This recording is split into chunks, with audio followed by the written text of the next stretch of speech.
இன்றைக்கு நான் கொடுக்க போகிற செய்தியின் தலைப்பு விடுதலை. விடுதலை. இன்றைக்கு விடுதலை என்பது ஒவ்வொரு நீதிமானுக்கும் கர்த்தர் ஆயத்தம் பண்ணின ஒரு காரியம். அப்படிதானே?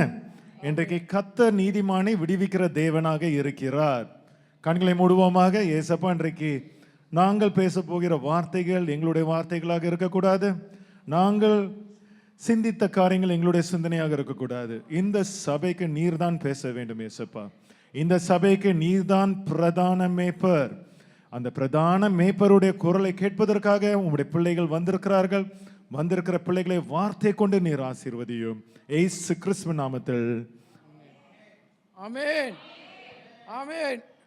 எங்கேருந்து உங்களுக்கு இந்த வியாதி வந்துடுச்சு? ஆமேன் சொல்லாத. இப்போ எல்லா சபையிலும் இப்படி தான் பண்ணிட்டு இருக்கிறாங்க. ஆமேன் சொல்ற கிடையாது. அது 1-2 பேர் மட்டும் தான் இந்த பந்தகோஸ்து மாதிரி பண்ணுவாங்க தெரியுமா? அவங்க தான் ஆமேன்னு ரொம்ப லவுடாக சொல்கிறாங்க. ஆனால் மற்ற சபையிலெல்லாம் இப்போ ஜெபம் பண்ணி முடிச்சா கூட எல்லாருமே அப்படியே சும்மா உட்காந்துட்டு இருக்கிறது. ஆமேன் என்று சொல்லணும். சரிங்களா? சரி. அப்படி என்றால் சங்கீதம் 91:14-15 பாருங்க.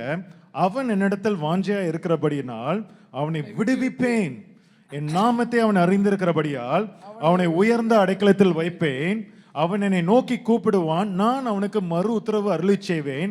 ஆபத்திலே நானே அவனோடு இருந்து அவனை தப்பிவித்து அவனை கனப்படுத்துவேன். இந்த அவன் என்கிறது யார்? இது ஒரு நீதிமான். அப்படிதானே?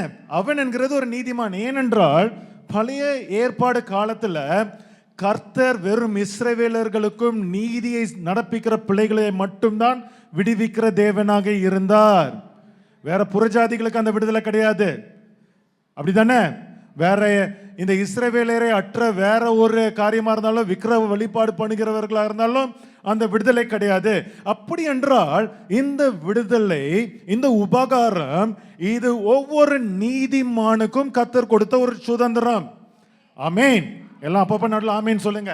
எல்லாம் தெரிஞ்ச வசனம் தான் வாசிக்க போறேன். அப்ப பாருங்க, சங்கீதம் 37:9 தாவீது சொல்கிறார், நீதிமான்களுடைய ரட்சிப்பு கர்த்தரால் வரும்.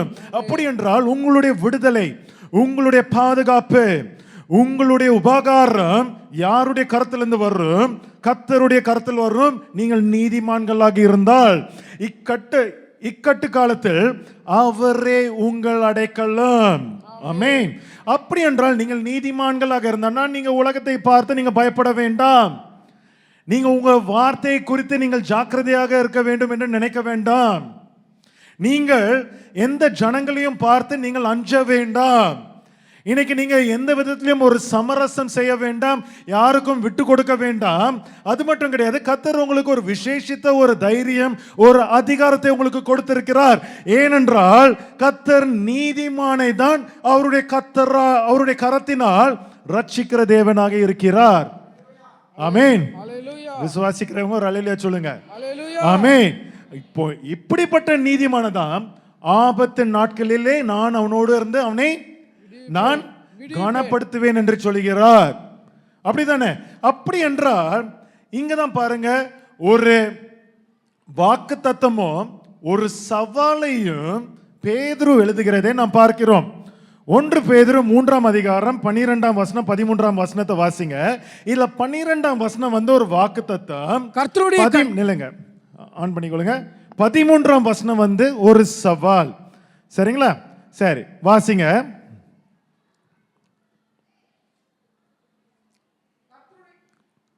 மியூட் எடுத்துட்டு இருக்கியாமா? அல்லேலூயா. கர்த்தருடைய கண்கள் நீதிமான்கள் மேல் நோக்கமாய் இருக்கிறது, அவருடைய செவிகள் அவர்கள் வேண்டுதலுக்கு கவனமாய் இருக்கிறது. தீமை செய்கிறவர்களுக்கோ கர்த்தருடைய முகம் விரோதமாய் இருக்கிறது. இது கர்த்தர் உங்களுக்காக கொடுக்கிற ஒரு வாக்கு தத்தம், ஒரு பாதுகாப்பின் வாக்கு தத்தம். அல்லேலூயா சொல்லுங்க. அல்லேலூயா. அல்லேலூயா சொல்லுங்க. அல்லேலூயா. என்னன்னா, கர்த்தருடைய கண்கள் நீதிமான்கள் மேல் நோக்கமாய் இருக்கிறது. அவருடைய செவிகள் உங்களுடைய வேண்டுதல்கள், உங்களுடைய ஜெபங்களை கேட்கிற செவிகளாக இருக்கிறது. தீமை செய்கிறவர்களுக்கோ உங்களுக்கு விரோதமாக எவனாவது எழும்பி வந்தனா அவனுக்கு விரோதமாக கர்த்தருடைய முகம் அங்க பயங்கரமான ஒரு முகமாக காணப்படுகிறது. இது உண்மையான நீதிமான்களாக வாழ்ந்திருக்கிற ஒவ்வொருவருக்கும் கர்த்தர் கொடுக்கிற ஒரு வாக்கு தத்தம். ஆனா அங்க 13 பாருங்க, ஒரு சவாலாகவும் சொல்கிறார். பாருங்க, நீங்கள் நன்மையை பின்பற்றுகிறவர்கள் ஆனால் உங்களுக்கு தீமை செய்கிறவன் யார்? ஹல்லேலூயா. இது கர்த்தரே ஒரு சவாலாக சொல்கிறார். நீங்கள் நன்மையை செய்து உண்மையாக இருந்து கர்த்தருடைய வார்த்தை கேட்டு அதுக்கு செவி கொடுத்து தினந்தோறும் உங்களுடைய வாழ்க்கை பயணத்துல நீங்க கர்த்தருடைய வேலையை மட்டும் செய்து அவருடைய சிந்தையை மட்டும் உணர்ந்து கொண்டு இன்றைக்கு கர்த்தருடைய வார்த்தையின்படியாக நீங்க நடந்து கொண்டீர்கள் என்றால் உங்களுக்கு விரோதமாக யார் தீமையை செய்ய முடியும்? ஹல்லேலூயா. என்னங்க அல்லேலூயா. உங்களுக்கு இதெல்லாம் நீங்க அனுபவிக்கவே இல்லையா? வாழ்க்கையில அனுபவித்திருக்கீங்களா இல்லையா? ஆமென். என்ன அதுல கூட 2-3 வாய்ஸ் தான் கேக்குது. அப்ப யாருமே அனுபவிக்கலையா? ஏசப்பாவுடைய விடுதலை நீங்க கூட அனுபவிக்கவே இல்லையா? சரி, ஆனா இங்க பாருங்க, ஒருவேளை துன்மார்க்கன் தீமை செய்ய நினைத்தாலும் கர்த்தர் உங்களை விடுதலையாக்கி உங்களை காப்பாற்றுவார். இதுதான் அங்க கர்த்தர் சொல்கிறார். அப்படி என்றால் இன்றைக்கு அநேக கிறிஸ்தவர்களுக்கு இன்னைக்கு இப்படிப்பட்ட ஒரு காரியத்தை அறிந்தாலும் இந்த வசனங்களை அறிந்தாலும் இன்னைக்கு யாருக்குமே ஒரு தைரியம் இல்லை, ஒரு நம்பிக்கை இல்லை, ஒரு விடுதலை இல்லை. அப்படிதானே? இப்படிப்பட்ட அநேக வசனங்களை அநேக கிறிஸ்தவர்கள் இங்க கேட்டிருக்கலாம். தங்கள் ஆபத்திலே கர்த்தரை நோக்கி கூப்பிட்டார்கள், அவர்கள் இக்கட்டிலிருந்து கர்த்தர் விடுவித்தார். நான் கர்த்தரை தேடினேன், அவர் எனக்கு செவி கொடுத்து எல்லாம் பயங்கரத்துக்கும் இருந்தனே நீங்களாக்கி விட்டார். கர்த்தர் என்னுடைய கண்மலை, என் கோட்டை, என் ரட்சகர், என் பலத்த துரூகம், என் கேடகம், என் ரட்சணை கோம்பு என்று சொல்கிறார். இன்றைக்கு நீங்கள் காண்கிற எகிப்தினை நீங்கள் நாளை காண மாட்டீர்கள் என்று சொல்கிறார். அது மட்டும் இல்ல, நீ பயப்படாதே, திகையாதே, நான் உன்னுடைய தேவன், என்னுடைய நீதியின் வலது கரத்தினால் நான் உன்னை தாங்குவேன் என்று சொன்னாலும் இன்றைக்கு எப்படிப்பட்ட ஆசீர்வாதமான செய்திகள், இன்றைக்கு எத்தனை செய்திகள் நீங்கள் கேட்டாலும் இன்னைக்கு அநேக கிறிஸ்தவர்களுக்கு அந்த நம்பிக்கையும் இல்லை, தைரியமும் இல்லை, ஒரு விடுதலையும் இல்லாமல் காணப்படுகிறார்கள். அப்படிதானே? ஏன்? ஒருவேளை கிறிஸ்தவர்கள் நினைத்து கொண்டிருக்கிறார்களோ பழைய ஏற்பாட்டில் தேவனுடைய கரம் நல்ல நீண்ட கரமாக இருந்தது, ஆனா இன்னைக்கு இருக்கிற காலத்துல கர்த்தருடைய கரம் குறுகின கரமாக இருக்கிறது என்று ஒருவேளை நினைக்கிறார்களோ? நினைத்தால் அது தவறு. இன்னைக்கு நிறைய பிள்ளைகள் அதான் நினைக்கிறாங்க. என்னதென்றால் பழைய ஏற்பாடுடைய தேவன் இஸ்ரவேலர்களுக்காக எந்த ஒரு காரியத்தையும் செய்கிற தேவனாக இருந்தார். ஆனா புதிய ஏற்பாடுல இப்ப இருக்கிற அதே தேவன் இப்பொழுது அவர் எந்த ஒரு காரியத்தையும் அப்படி செய்கிற தேவனாக காணப்படவில்லை என்றுதான் இன்னைக்கு இருக்கிற நிறைய ஊழியக்காரர்களுடைய ஐதீகமும் அதுதான் பிரசங்கிக்கிறாங்க. நீங்க எல்லாம் அதெல்லாம் எதிர்பார்க்க கூடாது என்றுதான் பிரசங்கிக்கிறாங்க. ஆனால் இங்க தான் பாருங்க, இங்க தான் நீங்க அதை உணர்ந்து கொள்ள வேண்டும் என்றால், நான் ஏற்கனவே சொன்னேன், பழைய ஏற்பாடுல நீதிமான்களுக்கு கர்த்தருடைய கரம் நீட்டப்பட்ட கரமாக இருந்தது, விடுவிக்கிற கரமாக இருந்தது, ரட்சிக்கிற கரமாக இருந்தது. அப்படிதானே? ஆனால் இங்குதான் பாருங்க, இயேசு கிறிஸ்து புதிய ஏற்பாட்டில் அந்த விடுதலைக்குரிய நிபந்தனையை முழுவதுமாக மாற்றிவிட்டார். என்ன பண்ணிவிட்டார் ஏசப்பா? இந்த விடுதலை பெறுவதற்காக உங்களுக்காக கொடுக்கப்பட்ட நிபந்தனையை அவர் முற்றிலுமாக மாற்றிவிட்டார். எல்லாருக்கும் தெரிஞ்ச வசனம் என்னது? நான் இப்போ இந்த அதிகாரத்தை தான் பிரதானமாக நான் சபையில் நான் கொடுத்து கொண்டிருக்கிறேன். ஏன்னா அவ்வளவு ரகசியங்கள் இருக்கு. யோவான் 8ஆம் அதிகாரம் 32ஆம் வசனம், சத்தியத்தை அறிவீர்கள், சத்தியம் உங்களை விடுதலையாக்கும். அப்ப பாருங்க, இங்க விடுதலைக்கு இப்போ புதிய ஒரு நிபந்தனை கொடுக்கப்பட்டிருக்கிறது. என்ன நிபந்தனை என்றால், நீங்க யூதர்களா இருந்தால் மட்டும் பத்தாது, நீங்க நீதிமான்களா இருந்தால் மட்டும் பத்தாது, நீங்க நியாயப்பிரமாணங்களை கடைபிடிக்கிறவர்களா இருந்தால் மட்டும் பத்தாது. இன்றைக்கு நீங்கள் சத்தியத்தை அறிந்து கொள்ள வேண்டும். இந்த சத்தியம் உங்களுக்குள்ளாக இருந்தால்தான் உங்களுக்குள்ளாக விடுதலை உண்டாகும். ஹல்லேலூயா.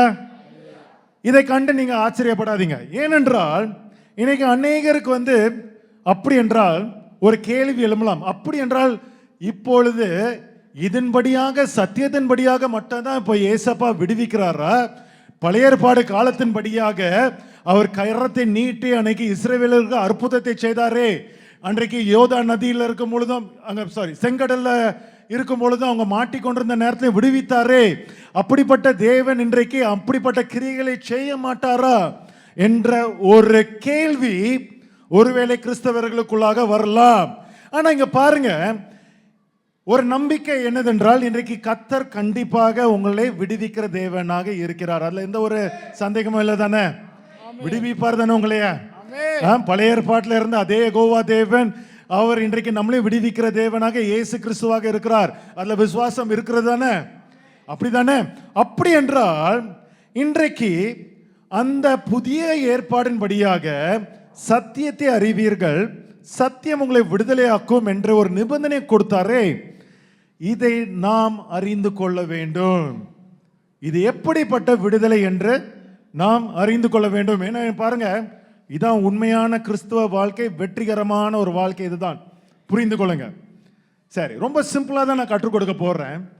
இப்பொழுது இந்த விடுதலை என்கிற ஒரு காரியத்தை இரண்டு விதமாக நான் சொல்லலாம்.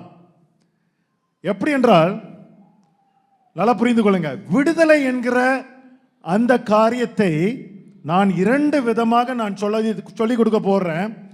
ஒன்று என்னதென்றால் இம்மைக்கான விடுதலை. என்னது? ஒன்று என்னதுன்னா இம்மைக்கான விடுதலை. அப்படி என்றால் உடனடி விடுதலை. நீங்க கர்த்தரை நோக்கி கூப்பிடுறீங்க, கர்த்தர் உடனடியாக கரத்தை நீட்டுகிறார், அந்த பிரச்சனையில இருந்து உங்களை விடுவிக்கிறார். ஏதோ ஒரு பிரச்சனையில மாட்டிக்கொண்டிருக்கிறீங்க, இல்லைன்னா ஒரு ஆபத்துல மாட்டிக்கொண்டிருக்கிறீங்க, இம்மைக்காக கர்த்தாவே இயேசுவே என்று நீங்க கத்துறீங்க. நீங்க கதறின உடனே அந்த நேரத்திலே வந்து உங்களை என்ன பண்ணுகிறார்? உங்களை விடுதலை செய்கிறார். அப்படிதானே? இது இம்மைக்கான விடுதலை, இது ஒரு உடனடி விடுதலை. இரண்டாம் காரியம் என்னதென்றால் அது மறுமைக்கான ஒரு விடுதலை. இது ஒரு நிரந்தர விடுதலை. என்னது? முதலாவது என்னது? இம்மைக்கான விடுதலை. இரண்டாவது என்னது? மறுமைக்கான விடுதலை. அப்படி என்றால் இம்மைக்கான விடுதலை என்றால் என்ன? இந்த இம்மைக்கான விடுதலை என்றால் உடனடியாக கர்த்தர் உங்களுக்காக சகாயம் செய்கிற காரியங்களோ, உடனடியாக உங்களை காப்பாற்றுகிற காரியங்களோ, உடனடியாக உங்களை அணைத்துக் கொள்கிற காரியங்களோ, உடனடியாக உங்களை தூக்கி எடுக்கிற காரியங்கள் தான் இம்மைக்கான விடுதலைகள். சங்கீதம் 34:17 பாருங்க, தாவீது சொல்கிறார், நீதிமான்கள் கூப்பிடும் பொழுது கர்த்தர் கேட்டு அவர்களுடைய எல்லா உபத்திரவங்களிலிருந்தும் நீங்கள் ஆக்கி விடுவார். நீங்க கூப்பிட்டா மட்டும் போதும், உடனடியாக எந்த பிரச்சனை இருந்தாலும் அங்க இருந்து என்ன பண்ணுவார்? ஏசப்பா உங்களை விடுதலையாக்கி விடுவார். சங்கீதம் 34:4 அதே தாவீது சொல்கிறார் பாருங்க, நான் கர்த்தரை தேடினேன், அவர் எனக்கு செவி கொடுத்து என்னுடைய எல்லா பயத்துக்கும் என்னை நீங்களாக்கி விடுவார். ஏதோ ஒரு சூழ்நிலையில் இருக்கிறீங்க, கலங்கி கொண்டிருந்தீங்க, பயத்தில் இருந்தீங்க, நீங்க கர்த்தா ஏசப்பான்னு கூப்பிட்ட உடனே என்ன செய்கிறார்? உடனடியாக வந்து அவர் என்ன செய்கிறார்? அந்த பயத்திலிருந்து உங்களை விடுதலை ஆக்கிறார். ஆனா இது எல்லாமே இம்மைக்கான விடுதலைகள் மாத்திரமே. ஏன்னா இதெல்லாம் நிரந்தரமானது கிடையாது. இம்மைக்காக அந்தந்த நேரத்தில் என்ன பண்ணுகிறார்? கர்த்தர் உங்களை காப்பாற்றுகிறார், தேற்றுகிறார், உங்களை உயர்த்துகிறார். புரிந்து கொள்றீங்களா இல்லையா? ஆமென். சரி, அப்படி என்றால் இன்றைக்கு நாம் சொன்னது போல இந்த காரியங்கள் எல்லாமே வெறும் நீதிமான்களுக்கு மட்டும்தான் பொருந்துமா? இந்த இம்மைக்கான விடுதலை என்கிறது உங்களை போல நீதிமான்களுக்கு மாத்திரம் அல்லங்க, ஏசப்பா எல்லாரையும் அப்படிதான் காப்பாற்றி கொண்டிருக்கிறார். அப்படிதானே? இது உங்களுக்கு மட்டும் கிடையாது. இன்னைக்கு ஏசப்பாவே அறியாத நார்த் கொரியாவில் எவனாவது இருப்பான், அந்தமான்ல எங்கேயாவது இருப்பான், அவனை ஏசப்பா காப்பாற்றி கொண்டிருப்பாரு. அந்தமான் தீவில் தென்னை மரத்து அடியில் இருப்பான் ஒருத்தன், மேலேருந்து தேங்காய் மண்டையில் விழுறதுக்கு வந்துட்டு இருக்கோம். அந்த நேரத்தில் ஏசப்பா என்ன பண்ணுவார்? தள்ளி விட்டுருவார். இம்மைக்கான ஒரு விடுதலை என்ன பண்ணுது? தேங்காய் பக்கத்தில் விழுந்துருது. இப்போ டொனால்ட் ட்ரம்பை சுட்டு தள்ளினாங்க, இம்மைக்கான ஒரு விடுதலை கொடுத்தார். அந்த நேரத்தில் இந்த தலை எப்படி திருப்புனா அந்த காதில் மட்டும் அடிச்சுட்டு போயிடுச்சு புல்லட்டு. இம்மைக்கான ஒரு விடுதலை. அப்படித்தானே? இன்றைக்கு பாருங்க, இது நிஜமாகவே வெறும் நீதிமான்களுக்கு மட்டுமல்ல, இது ஈவன் இயேசு கிறிஸ்துவை அறியாதவர்களையும் கர்த்தர் காப்பாற்றுகிறார். ஒருவேளை துன்மார்க்கனாக இருந்தால் கூட அவனை கர்த்தர் காப்பாற்றுகிறார். ஏனென்றால் அவன் இயேசு கிறிஸ்தை அறிய வேண்டும். அப்படிதானே? ஆமென். இயேசு கிறிஸ்து காப்பாற்றுவார். அப்படி என்றால் இன்றைக்கு நிஜமாகவே இந்த இம்மைக்கான விடுதலை என்றால் ஒரு நிரந்தரமான ஒரு விடுதலை கிடையாது. இது வெறும் நீதிமான்களுக்கு மட்டும் கிடையாது. இன்றைக்கு இருக்கிற காலத்தில், பழைய ஏற்பாட்டில் வேற, சரிங்களா? பழைய ஏற்பாட்டில் வெறும் இஸ்ரவேலர்களை மட்டும் தான் காப்பாற்றினார். கரெக்டா இல்லையா? ஆனா இப்போ பாருங்க, யாவரையும் கிருபையினால் காப்பாற்றுகிற தேவனாக இருக்கிறார். இது வெறுமனே நீதிமானுக்கு மட்டும் கிடையாது, உலகத்தில் இருக்கிற ஒவ்வொரு ஜீவனையும் காப்பாற்றுகிற தேவனா இருக்கிறார். ஈவன் மிருகங்களை கூட காப்பாற்றுவார். அப்படிதானே? ஒரு காடை கூட காப்பாற்றுவார், ஒரு மலையை கூட காப்பாற்றுவார். அப்படிதானே? அப்படி என்றால் இந்த இம்மைக்கான விடுதலை என்றால் திடீர் திடீர் என்று வருகிற பிரச்சனைகள், சம்பவங்களிலிருந்து கர்த்தர் உங்களை அந்த நொடியிலே காப்பாற்றுகிறார் அல்லவா? இதுதான் இம்மைக்கான விடுதலை. நீங்க கார்ல போய் கொண்டிருக்கிறீங்க, சடனா ஏத்தாப்புல ஒரு லாரி கண்ட்ரோல் இல்லாம வந்து உங்களை முட்ட வருகிறது. நீங்க வந்து என்ன பண்ணீங்க? ஏசப்பா அப்படின்னு கத்துறீங்க. உடனே ஏசப்பா என்ன பண்றாரு? அந்த லாரியை ஒரு திசையில திருப்பி விடலாம், இல்லைன்னா உங்க காரை ஒரு திசையில திருப்பி விடலாம். இது இம்மைக்காக ஏசப்பா உங்களை விடுவிக்கிறார்.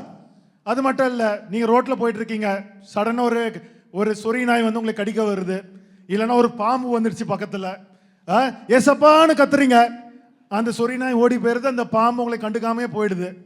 இது என்னது? இம்மைக்காக ஏசப்பா கொடுக்கிற ஒரு விடுதலை. ஒரு வேளைக்கு உட்கார்ந்து கொண்டிருக்கிறீங்க, ஒரு பூகம்பம் வருது, மேல பில்டிங்லாம் மேல உங்களுக்குள்ள உள்ற மாதிரி இருக்கு, ஏசப்பான்னு கத்துறீங்க. என்ன பண்றாரு? எங்கேயோ ஒரு இடத்துல இழுத்து உங்களை பத்திரமா வச்சிடுறாரு, அப்புறம் உங்களை காப்பாற்றுகிறார். இம்மைக்காக கொடுக்கிற விடுதலை. நீங்க ஜாலியா ஒரு டூர் போறீங்க, சடனா ஒரு வெள்ளம் வந்துருது, அந்த நேரத்தில் வந்து ஏசப்பான்னு சொல்றீங்க, ஏசப்பா என்ன பண்றாரு? அந்த நேரத்தில் காப்பாற்றுகிறார். இதெல்லாமே இம்மைக்காக கொடுக்கிற ஒரு விடுதலை. ஒருவேளை நீங்க ஏரோப்ளேன்ல பறந்து போய் கொண்டிருக்கலாம், பிளேன் பழுதாகி விட்டது, உடனடியாக நீங்க ஜெபிக்கிறோம், ஐயோ ஏசப்பா இந்த பிளேனை தொடும், இந்த பிளேன்ல இருக்கிற எல்லா கருவிகளையும் நீர் என்ன பண்ணணும், நீர் எல்லாத்தையும் செம்மையாக மாற்றணும்னு சொன்னே ஏசப்பா செய்கிறார். இம்மைக்காக ஒரு விடுதலை தருகிறார். ஆனால் இவை எல்லாம் நிரந்தரமான விடுதலைகளா? ஏன்னு சொல்றேன் பாருங்க. ஒருவேளை 10 வருஷம் முன்னாடி நீங்க ஒரு காரை ஓட்டிட்டு போகும்போது ஏசப்பா, நான் நீங்க நல்லா சும்மா ஜென்ரலா சொல்றேன், 10 வருஷம் முன்னாடி நீங்க காரை ஓட்டி கொண்டு போகும்போது இந்த மாதிரி ஒரு ஆபத்து வந்துச்சு, ஒரு ஆக்சிடென்ட் ஆகும், ஏசப்பான்னு சொல்லி அன்னைக்கு நீங்க காப்பாற்றினாரு. ஆனால் அதே மனுஷர் ஒரு 10 வருஷத்துக்கு பிறகு இன்னொரு கார் விபத்தில் மரித்து போய்விட்டார். நான் சொல்றது புரியுதா? இன்னொரு கார் விபத்தில் மரித்து போய்விட்டார். அப்படி என்றால் ஏசப்பாவுடைய கரம் குறுகி போய்விட்டதோ, காப்பாற்றாமல் போய்விட்டாரோ? புரியுதா நான் சொல்றது? இன்னைக்கு நிஜமாவே பாருங்க, அன்னைக்கு நான் சொன்ன இந்த ஏரோப்ளேன்ல நீங்க பறக்குறீங்க, ஒருத்தர் வந்து 20 வருஷம் முன்னாடி ஏரோப்ளேன்ல பறக்கும் பொழுது இந்த மாதிரி ஒரு கோளாறு வந்தது, ஏசப்பான்னு சொன்னாரு, பிளேன் சேஃபா லேண்ட் பண்ண ஏசப்பா கிருபை செய்தார். ஆனா சென்ற வருடம் அந்த மனுஷன் இன்னொரு இடத்துல ஏரோப்ளேன்ல போகும்போது ஏரோப்ளேன் கீழே விழுந்தது, அந்த மனுஷனும் மரித்து விட்டான். அன்றைக்கு இம்மைக்காக உங்களை விடுவித்த இயேசு கிறிஸ்து ஏன் சென்ற வருடம் அதே மனுஷன் அதே பிளேன்ல அவன் டிராவல் பண்ணி கொண்டிருக்கிறான், ஏன் ஏசப்பா விடுவிக்கவில்லை? இன்னொரு சின்ன ஒரு எக்ஸாம்பிள் சொல்றேன் பாருங்க. நிறைய பேர் ஊழியக்காரர்களே நிறைய பேர் சாட்சி சொல்லுவாங்க, நான் ஒரு பலவீனமான ஒரு போராட்டத்தில் இருந்தேன், எனக்கு ஒரு பெரிய ஹார்ட் அட்டாக் வந்துச்சு 20 வருஷம் முன்னாடி. அப்போ அந்த ஹார்ட் அட்டாக்ல வந்து நான் மரித்து போறதுக்கு இருந்தேன், அப்போ ஏசப்பா வந்து என்னை தொட்டார், சுகம் கொடுத்தார். இதெல்லாம் கேள்விப்படுறீங்களா இல்லையா? ஆனா 20 வருஷத்துக்கு பிறகு அதே ஊழியக்காரர் ஹார்ட் அட்டாக்ல மறுபடியும் மரித்து போறார். அப்படி என்றால் இந்த விடுதலை நிரந்தரமானதா இல்லனா தற்காலிகமான ஒரு விடுதலையா? சரி, அதுக்கு தான் அதற்கு பெயர் இம்மைக்கான விடுதலை. புரிந்து கொள்றீங்களா இல்லையா? சரி, எல்லாம் இருக்கிறீங்களன்னு பார்க்கிறதுக்கு ஒரு அல்லேலூயா சொல்லுங்க பாப்போமே. அல்லேலூயா. அப்ப பாருங்க, இது ஒவ்வொரு முறையும் ஏசப்பா நம்மளுக்காக அந்த இம்மைக்கான விடுதலை கொடுப்பாரா என்று நம்மளுக்கு தெரியாது. நல்லா புரிந்து கொள்ளுங்க. ஏனென்றால் ஏசப்பாவால செய்ய முடியாது என்பதற்கு அர்த்தம் கிடையாது. அது அவருடைய கரம் குறுகி போயிற்று என்பதற்கான அர்த்தம் கிடையாது. ஆனால் ஏன் இந்த இம்மைக்கான விடுதலையை அவர் ஒவ்வொரு தடவையும் அவர் கொடுக்கவில்லை என்றால், இந்த இம்மைக்கான விடுதலைக்கு மாத்திரமல்ல, இயேசு கிறிஸ்து உங்களை மறுமைக்கான விடுதலைக்கு அழைத்தவராக காணப்படுகிறார். புரிந்து கொள்றீங்களா? இந்த இம்மைக்கான விடுதலைக்கு மாத்திரம் உங்களை அழைக்கல, ஆனா ஒரு மறுமைக்கான ஒரு விடுதலை கொடுப்பதற்காக கர்த்தர் உங்களை ஏற்படுத்தி இருக்கிறார். இம்மைக்கான கிடைக்கிற விடுதலை நிரந்தரமான விடுதலை கிடையாது. ஆனா மறுமைக்கான கிடைக்கிற விடுதலை ஒரு நிரந்தர ஒரு சுதந்திரமா இருக்கிறது. ஹல்லேலூயா. ஆனால் இங்க பாருங்க, இன்றைக்கு இந்த உலகத்துல வந்து பாருங்க, எல்லாமே இம்மைக்கான விடுதலைகள் தான். ஆசீர்வாதம், செழிப்பு எல்லாமே வந்து பாருங்க, அந்தந்த நேரத்தில் வந்து ஒரு விடுதலை கிடைக்கணுங்கிறதுக்காக தான் ஊழியக்காரர்களை தேடி போறாங்க, சபையை நோக்கி ஓடுறாங்க, ஏசப்பாவுக்கிட்ட ஜெபிக்கிறது அப்படிதான் ஜெபிக்கிறாங்க, அப்படிதானே? ஒரு இம்மைக்கான ஒரு விடுதலைக்காக தான் இன்றைக்கு அநேகர் ஓடிக்கொண்டிருக்கிறாங்க. ஏனென்றால் இந்த இம்மைக்கான இந்த விடுதலை தினந்தோறும் நம்மளுடைய வாழ்க்கையில் தேவை, அப்படிதானே? இது தேவையில்லைன்னு சொல்ல முடியாது. நான் மறுமைக்கான ஒரு விடுதலை இருக்குன்னு சொல்லிட்டேன், ஆனாலும் இந்த இம்மைக்கான விடுதலை தினந்தோறும் நம்மளுடைய வாழ்க்கையில் தேவை. அது தேவையில்லைன்னு சொல்ல முடியாது. அப்படி என்றால் இந்த மறுமைக்கான விடுதலை என்றால் என்ன? அப்ப பாருங்க, இந்த மறுமைக்கான விடுதலை தான் முற்றிலும் மாறுபட்ட ஒரு காரியம். ஏனென்றால் நல்லா புரிந்து கொள்ளுங்க, இந்த இம்மைக்கான விடுதலை வெறுமனே நம்முடைய சரீரத்தை மட்டும்தான் காப்பாற்றும். ஆனால் மறுமைக்கான கொடுக்கப்படுகிற விடுதலை அது உங்களுடைய ஆத்துமாவை காப்பாற்றும். அப்படிதானே? ஆமென். நீங்க புயல்ல மாட்டினீங்க, ஏரோப்ளேன்ல மாட்டினீங்க, கார் ஆக்சிடென்ட்ல மாட்டினீங்க, வெள்ளத்துல மாட்டினீங்க, இங்க எல்லாமே உங்க சரீரத்திற்கு ஒரு டேஞ்சர், உங்க உயிருக்கு ஒரு டேஞ்சர். இதுல இருந்து காப்பாற்றுவதற்கு இம்மைக்கான விடுதலை தருகிறார். ஆனால் உங்களுடைய ஆத்மாவை நீங்கள் காப்பாற்றிக் கொள்ள வேண்டும் என்றால் உங்களுக்கு மறுமைக்கான ஒரு விடுதலை தேவை. ஹல்லேலூயா. ஏனென்றால் பாருங்க, இந்த இம்மைக்கான விடுதலை என்கிறது நிரந்தரம் அல்ல. நீங்க கண்டிப்பாக ஒரு நாள் மரித்து போக வேண்டும். கரெக்டா இல்லையா? அதுல இருந்து விடுதலை பெற முடியுமா? முடியாது. கண்டிப்பாக ஒரு நாள் மரித்து போதான் வேண்டும். ஆனா அங்கங்க நடுவில் என்ன பண்ணுகிறார் இயேசு கிறிஸ்து? இம்மைக்கான விடுதலையை கொடுத்து அந்தந்த சூழ்நிலையில இருந்து உங்களை காப்பாற்றுகிறார். புரிந்து கொள்றீங்களா இல்லையா? ஆனா மறுமைக்கான விடுதலை முற்றிலுமாக உங்களுடைய ஆத்மாவை சார்ந்தது. 1 யோவான் 4:4 பாருங்க, அதான் யோவான் சொல்கிறார் பாருங்க, பிள்ளைகளே நீங்கள் தேவனால் உண்டாயிருந்து அவர்களை ஜெயித்தீர்கள். அப்படி என்றால் ஒரு விடுதலை பெற்றுக் கொண்டீர்கள். ஹல்லேலூயா. ஆனால் அது கொடுக்கப்பட்ட கண்டிஷன் என்னது? நீங்கள் தேவனால் உண்டாயிருந்திருக்க வேண்டும். நீங்கள் தேவனால் உண்டாயிருந்தவர்களா இருந்தானா நீங்கள் இந்த உலகத்தை ஜெயிக்க முடியும். ஏனெனில் உலகத்தில் இருக்கிறவனிலும் உங்களில் இருக்கிறவர் பெரியவர். இதுதான் ஒரு மறுமைக்கான ஒரு விடுதலை. இது ஒரு நிரந்தர விடுதலை. அதே தான் பாருங்க, 1 யோவான் 5:4 சொல்கிறார் பாருங்க, தேவனால் பிறப்பதெல்லாம் உலகத்தை ஜெயிக்கும். அப்படி என்றால் நீங்கள் இந்த உலகத்திலிருந்து நீங்கள் விடுதலை பெற வேண்டும் என்றால், இந்த உலகத்தின் காரியத்திலிருந்து நீங்கள் விடுதலை பெற வேண்டும் என்றால் நீங்கள் தேவனால் பிறந்தவர்களாக காணப்பட வேண்டும். நீங்கள் தேவனால் பிறந்தீர்கள் என்றால் உலகத்தை உங்களால் ஜெயிக்க முடியும், விடுதலையை பெற்றுக்கொள்ள முடியும். அதற்கு என்ன அடையாளம் என்றால், அதற்கு என்ன கண்டிஷன் என்றால், நம்முடைய விசுவாசமோ. இது இம்மைக்கான விடுதலை கிடையாது, இது மறுமைக்கான ஒரு விடுதலை குறித்து எழுதுகிறார். நம்முடைய விசுவாசமோ இந்த உலகத்தை ஜெயிக்கிற ஜெயம். ஹல்லேலூயா, ஹல்லேலூயா. அப்படி என்றால் எப்படிப்பட்ட விடுதலை இது? கலாத்தியர் 5:1 பாருங்க, அங்க பவுல் சொல்கிறார், ஆனபடியினாலே நீங்கள் மறுபடியும் அடிமைத்தனத்தின் நுகத்துக்கு உட்படாமல். அப்படி என்றால் இந்த உலகத்தில் இருக்கிற எல்லா விதமான சங்கிலிகளிலும், அதுல இருக்கிற உபத்திரவங்களிலும், அதுல இருக்கிற போர்களிலும் உபத்திரவத்திலும் நீங்கள் மாட்டிக்கொள்ளாமல் கிறிஸ்து நமக்கு உண்டாக்கின சுவாதீன நிலைமையிலே நிலைத்துக் கொண்டிருக்க வேண்டும். அப்படி என்றால் இந்த மறுமைக்கான விடுதலைக்கு அந்த மூல சான்றிதழ் என்னதென்றால், நீங்கள் கிறிஸ்து உங்களுக்காக உண்டாக்கின ஒரு சுவாதீன நிலைமையில் நிலைத்து கொண்டிருக்க வேண்டும். அதற்கு நீங்க தேவனால் பிறந்திருக்க வேண்டும். உங்களுடைய விசுவாசம் உலகத்தை ஜெயிக்கிற விசுவாசமாக இருக்க வேண்டும். அப்படிதானே? புரிந்து கொண்டவர்கள் ஒரு அல்லேலூயா சொல்லுங்க. எல்லாம் அமைதியா கேட்கிறீங்க. ஆமென். அப்படி என்றால் இது முற்றிலுமாக ஒரு சரீர பிரகாரமான ஒரு நிலையா, இல்லை என்றால் ஒரு ஆத்மா தங்கி இருக்கிறதுக்குரிய ஒரு நிலையா? அப்ப பாருங்க, அங்கதான் 2 கொரிந்தியர் 10:3-4 பவுல் சொல்கிறார் பாருங்க. நாங்கள் மாம்சத்தில் நடக்கிறவர்களாய் இருந்தும் மாம்சத்தின்படி போர் செய்கிறவர்கள் அல்ல. ஹல்லேலூயா. அப்படி என்றால் நாங்கள் மாம்சத்துல தான் இருக்கிறோம். மண்ணில் வந்த இந்த சரீரத்தின்படியாக தான் நாம் உயிர் வாழ்ந்து கொண்டிருக்கிறோம். ஆனாலும் நாங்கள் மாம்சத்தின்படியாக நடக்கிறவர்களாக இருந்தாலும் உருவாக்கப்பட்டவர்களாக இருந்தாலும் நாங்கள் மாம்சத்தின்படியாக போர் செய்கிறவர்கள் அல்ல.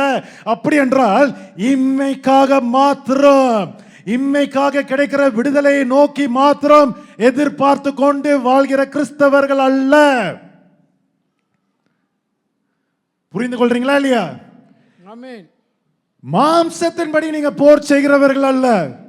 ஏன்னா உங்க மாம்சத்திற்கு தான் இம்மைக்கான விடுதலை தினந்தோறும் தேவை. நீங்க அதற்கு மாத்திரம் அல்ல.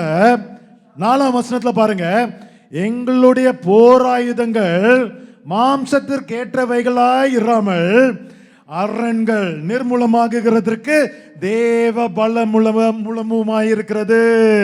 ஹல்லேலூயா. அப்படி என்றால் நாங்கள் போராடுகிறது வெறும் இந்த இம்மைக்கான விடுதலைக்கு மாத்திரம் அல்ல. நாங்கள் போராடுகிறது சாத்தானுடைய அதிகாரத்தை நாங்கள் தோற்கடிக்க வேண்டும். சாத்தானை நாங்கள் காலால் போட்டு மிதிக்க வேண்டும். எங்களுடைய எல்லா பிரச்சனைகளையும் நாங்கள் மேற்கொண்டு நாங்கள் இயேசு கிறிஸ்துவுடைய விசுவாசத்தின்படியாக இந்த உலகத்தை ஜெயிக்க வேண்டும். இதற்கு இந்த மாம்சத்தின்படியாக போராடுகிற எந்த ஆயுதமும் எங்களுக்கு தேவையில்லை. ஆனால் எங்களுக்கு தேவனுடைய பலன் மட்டும் எங்களுக்கு போதும். ஆமென். ஹல்லேலூயா. அப்படி என்றால் இந்த இம்மைக்கான விடுதலை என்றால் வெறும் உங்களுடைய மாம்சம் சரீரத்தை காப்பாற்றுவதற்காக ஏசப்பா உங்களுக்கு தினந்தோறும் காப்பாற்றுகிறார் அல்லவா? எப்படி நீங்க பாத்ரூம் போறீங்க, வலிக்கு விழாம காப்பாற்றுறாரு அப்படிதானே? ஒவ்வொரு தடையும் வலிக்கு கீழே விழுந்துடுறா வர்றீங்க, உங்களை காப்பாற்றுகிறாரால தானே. சின்ன பிள்ளைங்களாம் மரத்துலலாம் ஏறுவாங்க, சேட்டை பண்ணுவாங்க. அந்த சின்ன பிள்ளைங்களை ஏசப்பா காப்பாற்றுகிறார் அப்படிதானே. எந்த நேரத்தில் கீழே விழலாம். இன்னைக்கு எத்தனையோ சின்ன பிள்ளைங்க பாருங்க, பால் எடுத்துட்டு ரோட்லலாம் விளையாடுவாங்க. ஆனால் எந்த ஒரு பாதிப்பும் இல்லாதபடி ஏசப்பா தினந்தோறும் காப்பாற்றி கொண்டிருக்கிறார் அப்படிதானே. அப்படி என்றால் இவைகள் தான் மாம்சத்தின்படியாக நம்மளுக்கு வருகிற போராட்டங்கள். ஆனால் இதுல இருந்தே தினந்தோறும் ஏசப்பா நம்மளை காப்பாற்றுகிறார். ஆனால் இது மாத்திரம் தேவை, இது மாத்திரம் நம்மளுக்கு போதாது. நமக்கு இந்த மாம்சத்திற்கு வேறாக நம்மளுடைய ஆத்மாவை காப்பாற்றுகிற அந்த தேவ பலனும் நம்மளுக்கு தேவை. ஹல்லேலூயா, ஹல்லேலூயா. இதுதான் பாருங்க மெய்யான விடுதலை. ஏனென்றால் நான் சொன்னேன், இந்த விடுதலையில் பெற்றால்தான் நீங்க இம்மைக்கான விடுதலையை கொண்டு நீங்க மரணத்தை ஜெயிக்க முடியுமா? மரணத்தை ஜெயிக்க முடியுமா? சரி, ஏசாப்பா உங்களை காப்பாற்றி வந்துட்டே இருந்தாரு. ஆனா உங்களுக்கு ஒரு 80 வயசு ஆயிடுச்சு, 90 வயசு ஆயிடுச்சு, 100 வயசு ஆயிடுச்சு. இப்போ நீங்க மரிக்க வேண்டிய ஒரு வயதாகி விட்டது. கரெக்டா இல்லையா? கண்டிப்பா நம்ம மரித்து தானே ஆகணும். அந்த நேரத்தில் ஏசப்பா எனக்கு மரணம் இல்லாதபடி என்னை பாதுகாத்துக் கொள்ளும் என்று சொன்னா உங்களுக்கு எக்ஸ்ட்ரா வாழ்க்கை கொடுப்பாரா? கொடுத்தாரு. எசேக்கியாக்கு எத்தனை ஒரு 15 வயசு கொடுத்தாரு. ஆனா மரித்தானாலே எசேக்கியா அதுக்கப்புறம். அப்போ மரணத்திலிருந்து தப்பிக்க முடியாது அப்படிதானே? அப்படி என்றால் இந்த இம்மைக்கான விடுதலை நிரந்தரமான விடுதலை கிடையாது. என்னைக்காவது ஒரு நாள் மரணம் வரும். ஆனால் இந்த மறுமைக்காக கொடுக்கப்பட்ட விடுதலை தான் பறிக்கப்பட போகிற கடைசி சத்ருவாகிய மரணத்தை தோற்கடிக்கிற ஒரு விடுதலையாக காணப்படும். ஹalleluya. ஏனென்றால் இம்மைக்கான விடுதலை மரணத்தை ஜெயிக்க முடியாது.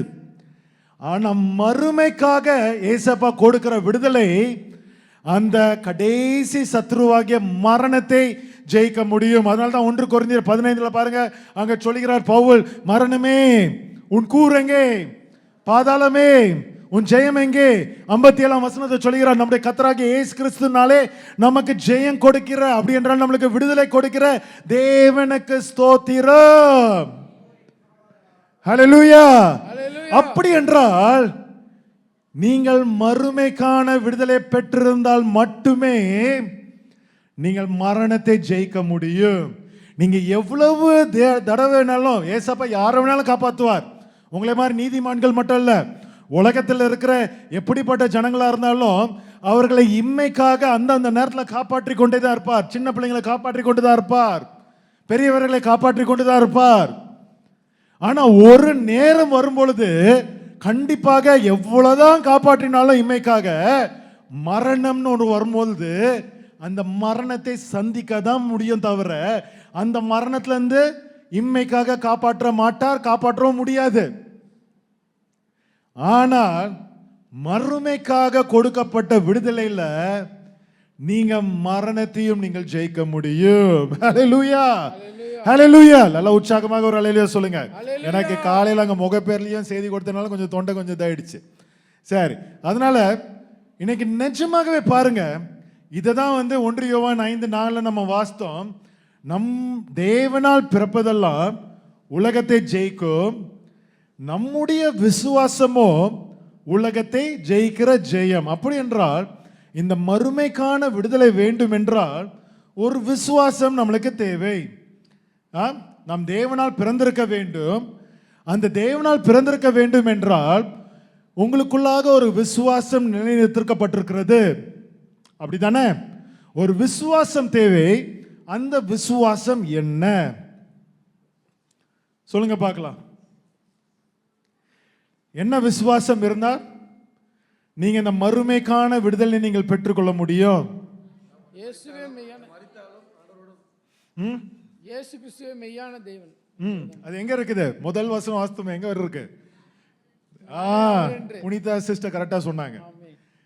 யோவான் 8:24. மறுபடியும் சபைக்கு இதை நான் போதித்து கொண்டிருக்கிறேன். ஏனென்றால் இதுதான் மிக மிக முக்கியமான சத்தியம்.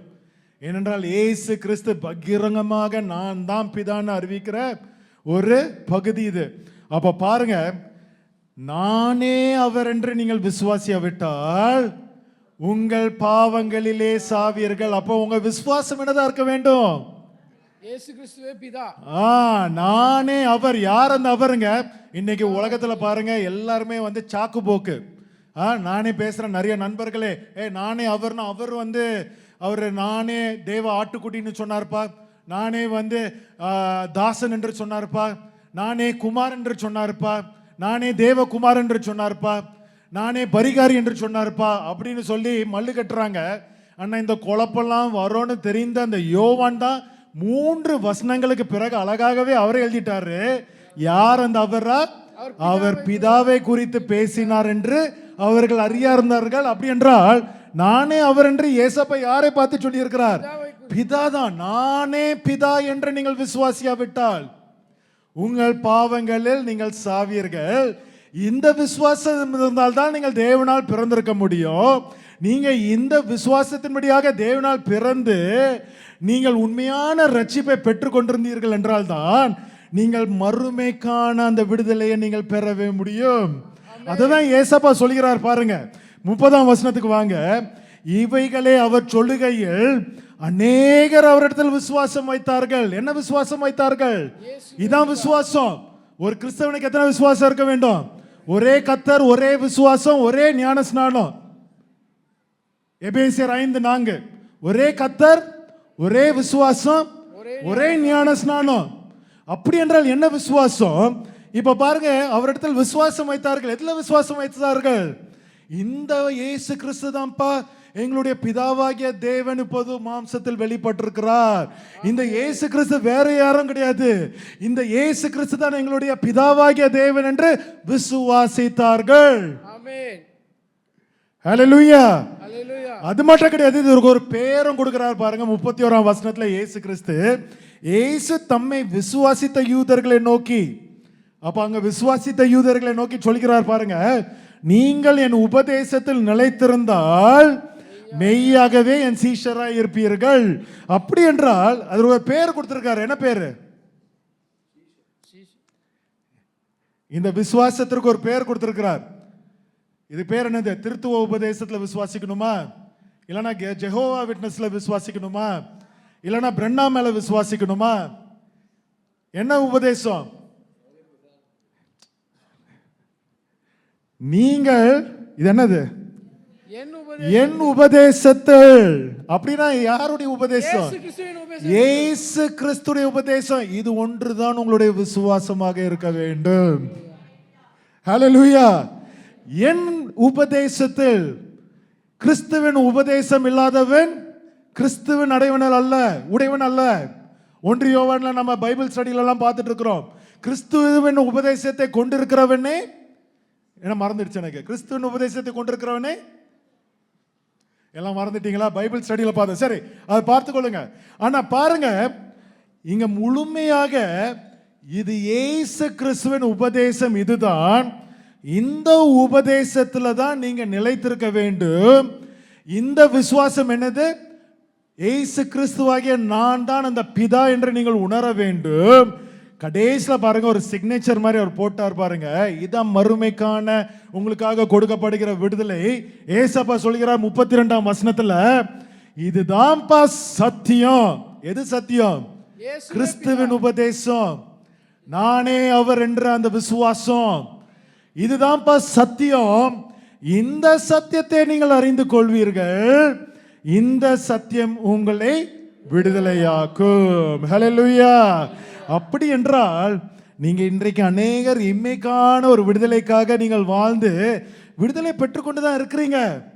ஆனால் இந்த விடுதலை மாத்திரம் மரணத்தை ஜெயிக்க முடியாது, உங்களுக்கு நித்திய ஜீவனை கொடுக்க முடியாது.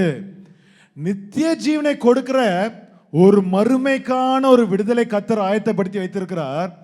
அந்த மறுமைக்கான அந்த விடுதலை முற்றிலுமாக ஒரு விசுவாசத்தில் தான் அது கோர்க்கப்பட்டிருக்கிறது.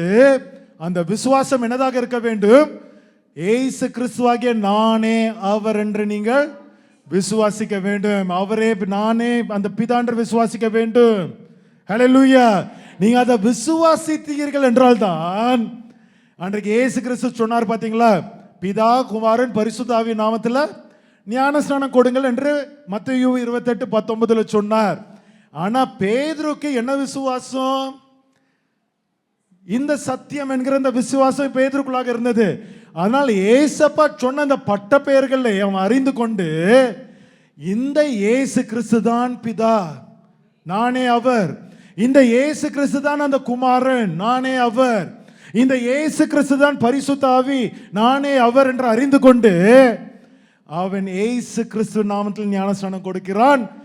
இந்த விசுவாசத்தில் இப்படி ரட்சிக்கப்பட்டவர்களாக இருந்தால் மாத்திரமே நீங்கள் மறுமைக்கான அந்த விடுதலை நீங்கள் பெற முடியும். இல்லை என்றால் நீங்கள் மரிக்கும் பொழுது உங்கள் ஆத்மாவும் சேர்ந்து மரித்து போய்விடும். புரிகிறதா இல்லையா? இன்றைக்கு நிஜமாகவே இம்மைக்கான அந்த விடுதலைகள் நம்மளுக்கு தேவை, கண்டிப்பாக அது தேவை. ஆனால் அது மாத்திரமல்ல, இன்னைக்கு கண்டிப்பாக அதை தாண்டி இன்னைக்கு ஒவ்வொரு கிறிஸ்தவனும் மறுமைக்கான விடுதலைகளை நீங்கள் தேட வேண்டும். இப்போ நான் கேட்கிறேன், எத்தனை பேருக்கு இம்மைக்கான விடுதலைகள் வேணும்? ஐசக் மட்டும் கை தூக்குறேன். ஏன்னா காலையில முகப்பேர்ல தான் நான் செய்தி கொடுத்தேன். இம்மைக்கான விடுதலைகள் உங்களுக்கு தேவைங்க.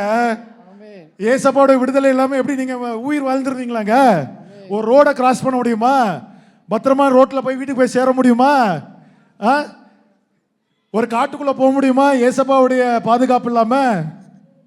அப்படித்தானே? அப்படி என்றால் கண்டிப்பாக இம்மைக்கான விடுதலையும் உங்களுக்கு தேவை. ஆனா இங்கே மூட்டையை கட்டி விடக்கூடாது. ஏனென்றால் இந்த இம்மைக்கான விடுதலை எத்தனை தடவை நீங்க பெற்றுக்கொண்டாலும் கடைசியாக ஒரு ஆவிக்குரிய ஒரு மரணம் வரப்போகிறது. ஒரு மாம்சத்திற்குரிய ஒரு மரணம் வரப்போகிறது. அதிலிருந்து இயேசப்பா உங்களை காப்பாற்ற போகிறது இல்ல, போக மாட்டார். என கண்டிப்பாக மரணத்தை சந்திக்கணும். ஆனால் மறுமைக்கான விடுதலையில் மாத்திரமே, அது எப்படி வருது அந்த மறுமைக்கான விடுதலை? ஏசு கிறிஸ்து நாமம் தரிக்கப்பட்டவர்களாக காணப்பட வேண்டும். எத்தனை பேர் ஏசு கிறிஸ்துக்குள்ளாக ஞானஸ்நானம் பெற்றீர்களோ, நீங்கள் ஏசு கிறிஸ்துவின் நாமத்தை நீங்கள் தரித்து கொண்டீர்களே. இந்த நாமம் தரிக்கப்பட்டிருந்தால்தான் இந்த விசுவாசம் இருக்க வேண்டும். என்ன விசுவாசம்? நானே அவர், கிறிஸ்துவின் உபதேசம் என்கிற அந்த விசுவாசம் இருக்க வேண்டும். இந்த விசுவாசத்தில் இருந்தால்தான் உங்களை பார்த்து நீங்கள் சத்தியத்திற்குள்ளாக இருக்கிறீர்கள் என்று கர்த்தரே சாட்சி கொடுக்க முடியும். அப்படிதானே? நீங்க இந்த சத்தியத்திற்குள்ளாக இருந்தீர்கள் என்றால்தான் சத்தியத்தை நீங்கள் அறிந்து கொள்ள முடியும். இந்த சத்தியம் உங்களை விடுதலையாக்கும். அது மறுமைக்கான ஒரு விடுதலையாக காணப்படும். ஹல்லேலூயா, ஹல்லேலூயா. இன்னைக்கு எத்தனை பேர் இம்மைக்கான விடுதலைக்காக நீங்க காத்து கொண்டிருக்கிறீங்க? கையை தூக்குங்க. இம்மைக்கான விடுதலையும் தேவை. எத்தனை பேர் மறுமைக்கான விடுதலையும் வேணும்னு கேட்குங்க? ரெண்டு கையும் மேல தூக்கி போடுங்க. ஆமா, ரெண்டு கையும் மேல தூக்கி போட்டுட்டு, ஆமா எனக்கு மறுமைக்கான விடுதலையும் தேவை. ரெண்டுமே இருந்தாதான் நீங்க நித்திய ஜீவத்திற்குள்ளாக நீங்கள் பிரவேசிக்க முடியும். வெறும் இம்மைக்காக இன்னைக்கு இருக்கிற எல்லா சபைகள் போல அந்த இம்மைக்காக ஜெபிக்கிறது, இம்மைக்காக செழிப்பு, இம்மைக்காக ஆசீர்வாதம், இம்மைக்காக ஒரு பாதுகாப்பு, இதுல தான் கவனமாக இருக்கிறாங்க தவிர மறுமைக்காக கொடுக்கப்பட்ட அந்த விசுவாசத்துல யாருமே நிலைத்திருக்கிறது இல்ல.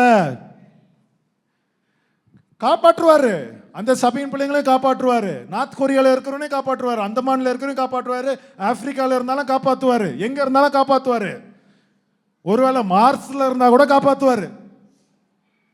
ஆனால் என்ன எத்தனை தடவை உங்களை காப்பாத்தினாலும் ஒரு நாள் மரணத்தை சந்திக்கும் பொழுது அதிலிருந்து உங்களை காப்பாற்ற மாட்டார். அதிலிருந்து உங்களை காப்பாற்ற வேண்டும் என்றால் அது நீங்கள் மறுமைக்கான அந்த விடுதலைக்குள்ளாக நீங்கள் தரப்பட்டவர்களாக காணப்பட வேண்டும். ஹல்லேலூயா. எத்தனை பேர் இதை புரிந்து கொள்றீங்க? இன்னும் நீங்கள் வெறும் காதுக்கு இதமான செய்திகள் கேட்டா போதும் பிரதர். எனக்கு நிறைய பிரச்சனைகளோடு இருக்கிறேன். நிறைய பிரச்சனைகளோடு இருக்கிறபடினால எனக்கு என் பாஸ்டர் ஏசப்பா உங்களுடைய கடன்களை தீர்க்க போகிறார். இன்றைக்கு ஏசப்பா அவருடைய கரத்தை நீட்டி இன்றைக்கு அந்த வானத்தின் பலகணிகளை யாவற்றையும் உங்களுக்கு அப்படியே மடியில் போடுவார். இன்றைக்கு ஏசப்பா உங்களை ஆசீர்வதிக்க போகிறார், உயர்த்த போகிறார். இப்படி செய்திகள் மட்டும்தான் நான் கேட்க விரும்புகிறேன் என்று சொன்னீர்கள் என்றால் நீங்கள் இன்னும் பால் குடிக்கிறவர்கள் இம்மைக்காக மட்டும்தான் வாழ்ந்து கொண்டிருக்கிறீர்கள். இம்மைக்கான விடுதலைகள் மட்டும் கிடைத்தால் போதும் என்று நீங்கள் வாழ்ந்து கொண்டிருக்கிறீர்கள். அது உங்களை காப்பாற்றாது. மறுமைக்கான விடுதலையில் இருக்கிற செய்திகள் என்னது? இந்த சத்தியம்.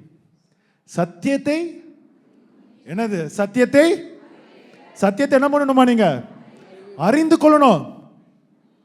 பேதையா இருக்கக்கூடாது. இந்த சத்தியத்தை நீங்க அறிந்து கொள்ளுங்க. இந்த சத்தியம் தான் உங்களை மறுமைக்காக விடுதலையாக்கும். ஹல்லேலூயா. ஏனென்றால் பறிக்கப்பட போகிற கடைசி சத்ரு யார்? மரணம். அந்த மரணத்துல இருந்து நாம தப்பிக்கப்பட வேண்டும் தானே? அப்படிதானே? இப்ப நான் இன்னொரு கண்டிஷனா நான் சொல்லிட்டேன். என்னதென்றால் ஒருவேளை நம்மளுக்கு மரணமே வராது. ஏன் தெரியுமா? ஏசப்பா கூடி சீக்கிரம் வரப்போகிறார். ஒருவேளை உங்களுடைய சரீரத்தில் தெம்பு இருக்கலாம், 100 வயசு 110 வயசு வாழ்றது கூட உங்களுக்கு தெம்பு இருக்கலாம்.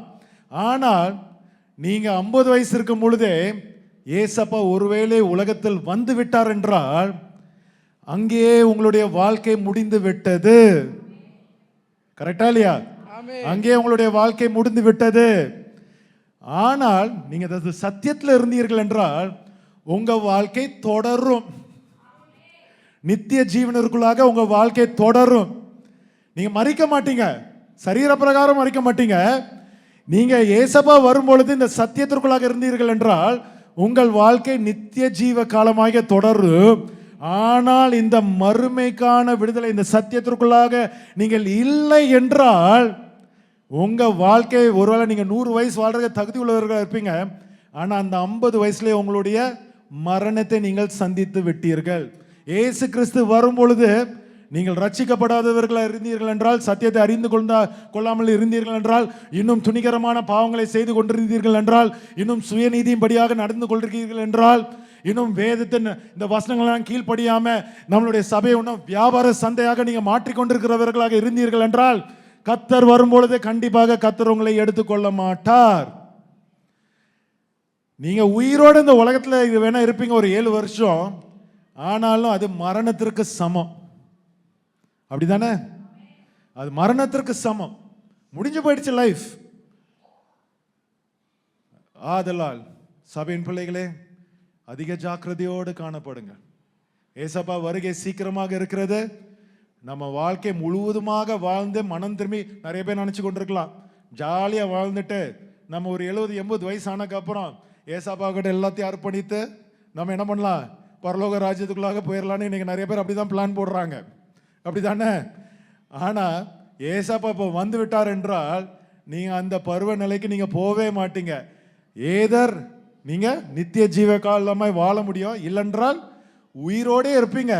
ஆனா நீங்க மரணத்தை நீங்கள் சந்தித்து விட்டீர்கள். ஏனென்றால் மறுமைக்கான விடுதலை உங்கள் கையில் இல்லை.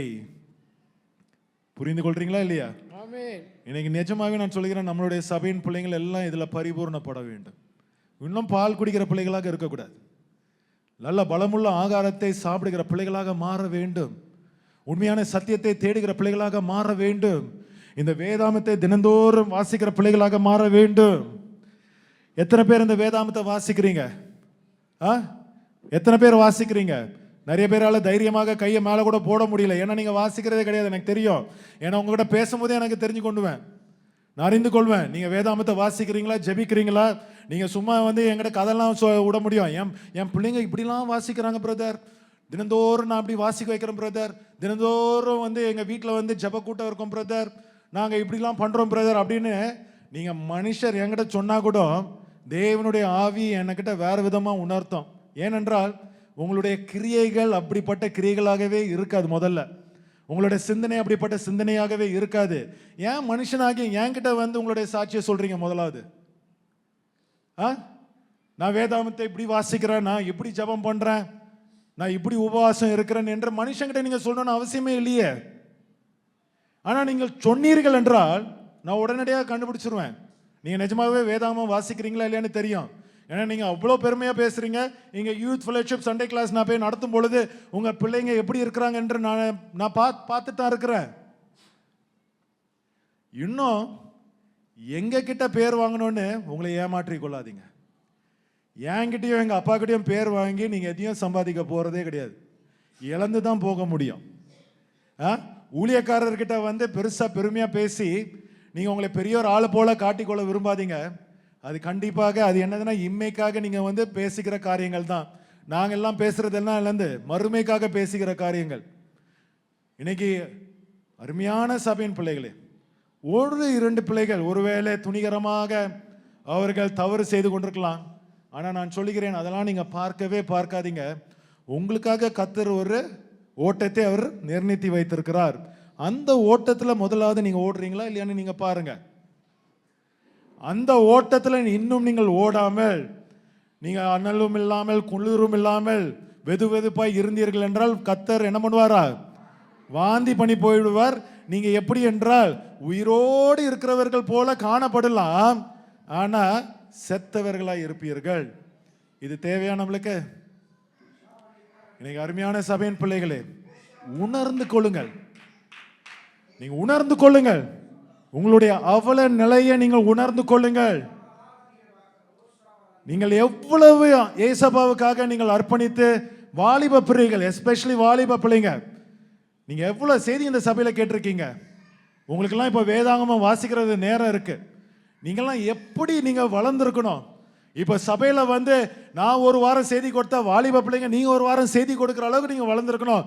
ஆனா நான் பார்க்கிறேன், எனக்கு ரொம்ப கவலையா இருக்கிறது, 1-2 பிள்ளைங்க தவிர யாருமே அந்த ஸ்டேஜுக்கு இன்னும் வரவே இல்லை. இன்னும் பால் குடித்து கொண்டு தான் இருக்கிறீங்க.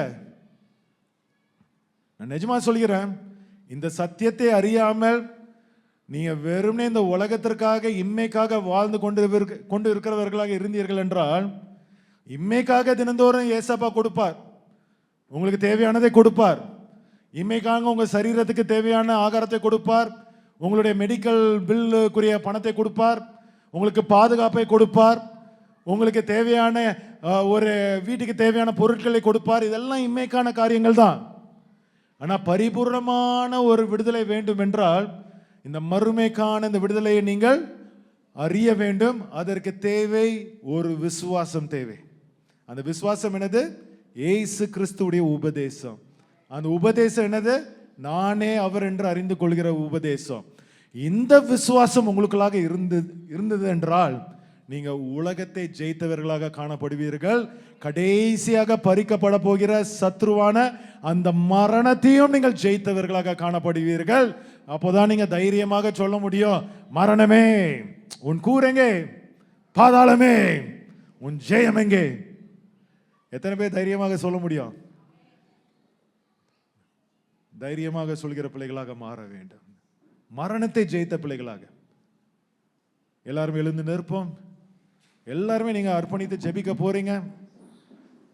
ஏசப்பா, இம்மைக்கான விடுதலை மாத்திரமல்ல இயேசுவே, மறுமைக்கான விடுதலையையும் இந்த நேரத்தில் நாங்கள் நாடி தேடி ஓடி வந்திருக்கிறோம். ஏசப்பா, நாங்கள் வார்த்தையால் கட்டப்பட்டவர்களாக, வார்த்தையால் நாங்கள் புடமிட்டப்பட்டவர்களாக, வார்த்தையினால் நாங்கள் நியாயம் தீர்க்கப்பட போகிறவர்களாக, அந்த வார்த்தைக்கு சாட்சியாக வாழ்கிற ஒரு வாழ்க்கையை நாங்கள் தெரிந்து கொள்வதற்காக இந்த நேரத்தில் எங்களை ஆயத்தப்படுத்தும். ஏசப்பா, எங்க சபை வெறுமையான காலியான பாத்திரமாக இருக்கக்கூடாது.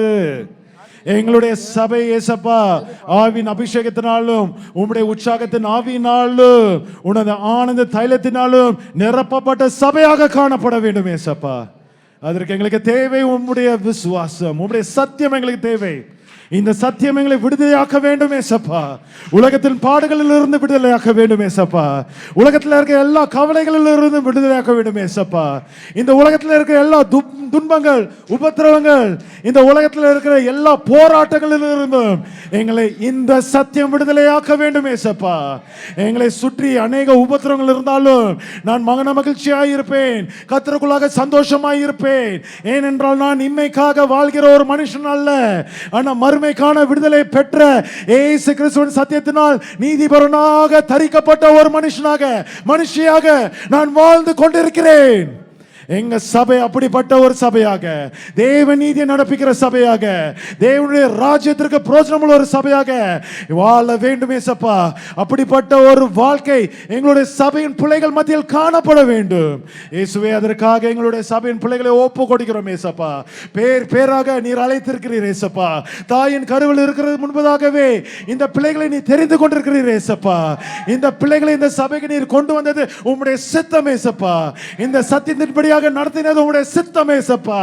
இன்றைக்கு உம்முடைய சித்தம் நிறைவேறுவதற்காக இயேசுவே நாங்கள் உம்முடைய பாத்திரங்களாக மாற வேண்டும் ஏசப்பா. உம்முடைய சித்தம் நிறைவேறப்படுவதற்காக நாங்கள் உம்முடைய ஊழியக்காரர்களாக மாற வேண்டும்.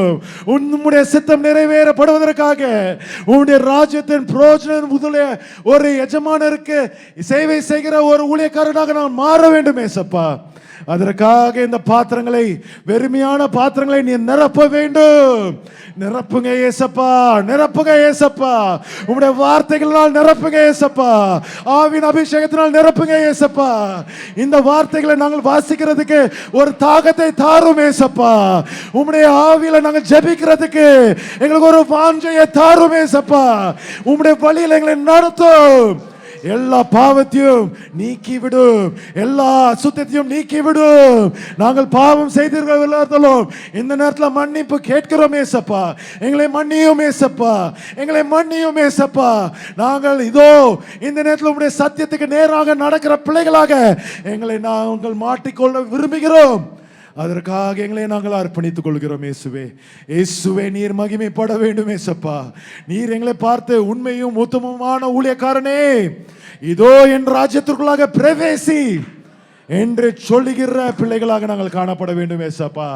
ஏசப்பா, நாங்கள் மரணத்தை ஜெயித்த பிள்ளைகளாக காணப்பட வேண்டும் ஏசப்பா.